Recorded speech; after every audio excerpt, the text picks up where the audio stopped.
In a democracy, access to unfiltered political speech is essential.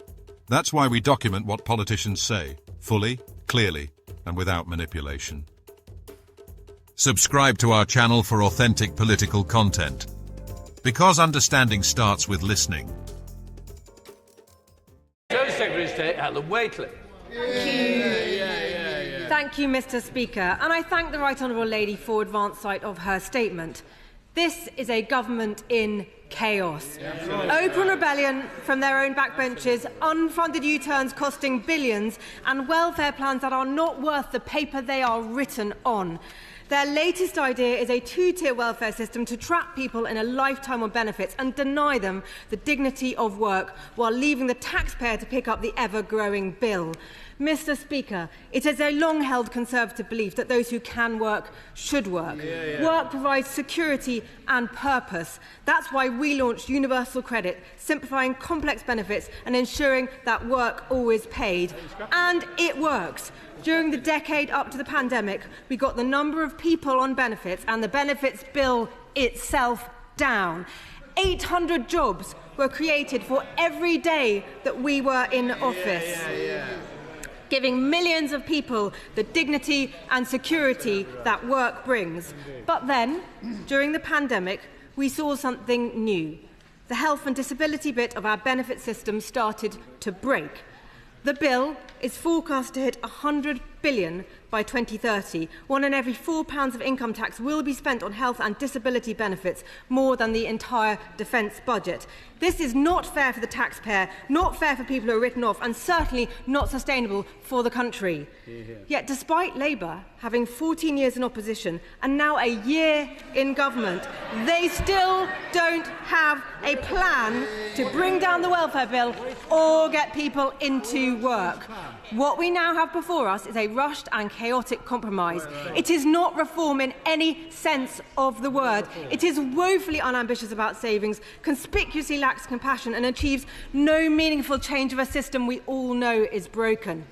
Thanks to the government's latest climb down, we are left with a plan that will save just £2.5 billion of a £100 billion bill by introducing a two-tier system. Two people diagnosed with Parkinson's a week apart will now receive different levels of support, all to clear up an internal Labour argument. The government's own impact assessment shows that these plans won't get a single person into work. The idea that work is the guiding motivation for these changes is laughable. And it's not there aren't things that the government could do. They could reform the FitNose system, which sees 94% of people applying being told that they are too sick to do any work at all.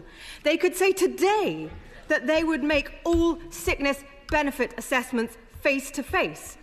And they could get a grip of the rising claims for common mental health problems like anxiety and depression. Claims for these and neurodevelopmental conditions like ADHD are the main reason for the steep rise in the number of people in sickness benefits and make up more than half of all new claims. Absolutely. The Centre for Social Justice have found that you could save up to £9 billion by reforming these benefits. But nothing we've seen from Labour over the last couple of weeks suggests that they have the courage and conviction to grip this problem. And in the meantime, our welfare bill will only continue to rise.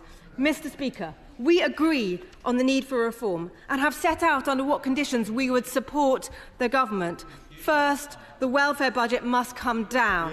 Second, we need to get people back into work. And third, there must be no new tax rises to pay for increases in welfare spending. But with the welfare bill ever growing, unemployment rising and jobs disappearing, the bill fails on all accounts. So, will the Right Honourable Lady confirm whether the changes she's announcing today will be paid for through borrowing or taxation? Could I ask, where are these good jobs she claims to be creating when vacancies are going down and unemployment is going up? Has she read the impact assessment for their employment rights bill, which makes it clear that it will be harder for people to find work as a result? Why did it take them a year to publish the terms of reference for their PIP assessment review? And when can we expect changes if it doesn't report back until autumn 2026?